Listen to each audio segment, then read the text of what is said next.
Bolalar bilan biz ishga tushib ketdik. Hozir somsa tugish jarayoni bizada. Bolalarim yoyib berishyapti. Muhammad Amin, E'zozaxon bo'lib mana. Endi nima qilamiz? Hop, sirlarimiz bor edi. Tagiga sir qo'yib, keyin uni ustiga qiyma qilamiz. Likillatmagin o'g'lim. Ha. Mana. Qiyma qilamiz. Keyin buni tugamiz. Chiroyli qilib.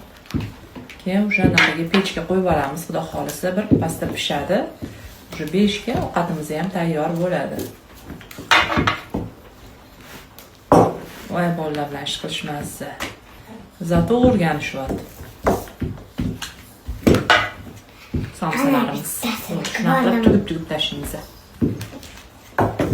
Kimchasini bir yumshoq. Bolalarim yoyib bergan somsa xamirlari. Amallashyapti.